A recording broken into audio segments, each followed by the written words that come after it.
A must-have in Chinese celebrations, this dish is said to bring abundance to the family. Simpol, luto na, ha. So, ang gagawin natin today sa Simpol ay steamed fish with a soy ginger sauce. So, meron ako ditong whole fish, yung pompano or pomfret in English, at imamarinate ko muna siya. So, firstly, prepare ko yung aking ginger. Magsaslice ako ng ginger to stuff our fish. And leeks. I'm going to use the white part of the leeks. Ayan. And a clove of garlic that I just sliced.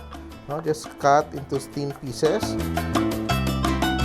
And I stuff it into our pompano. So we have our garlic, our ginger, and our leeks, the white part of the leeks. And I just marinate it simply with soy sauce. Here I'm using Chinese soy sauce. Rice wine, a little bit of rice wine, Chinese rice wine, and just a teaspoon of sugar. Yan. Just rub it. Be sure that we're able to marinate even the insides.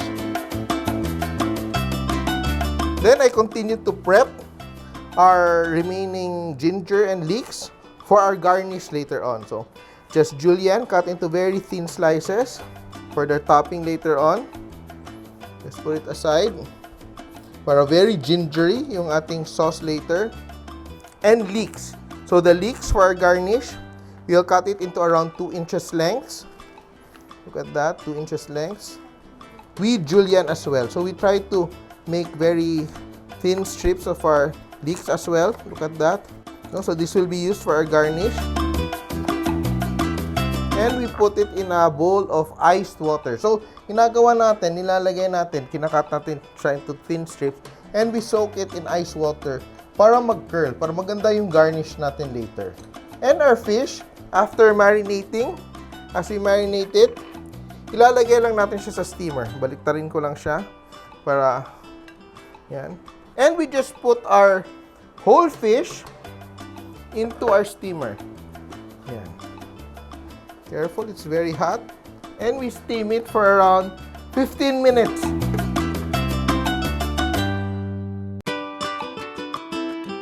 So we've been steaming the fish for around 12 minutes now.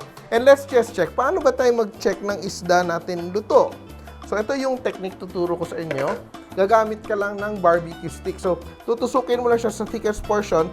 If dediretso siya at wala na siyang laban, ibig sabihin, luto na yung inyong fish. So you can use any white fish, yung may puting laman yung pwede mong steam, kagaya ng tilapia. So ito siya, luto na yung ating fish. Final touches na tayo sa ating steamed fish with soy ginger sauce. So what do we do now? Ito, gagawin ko, I'm just going to heat up my pan.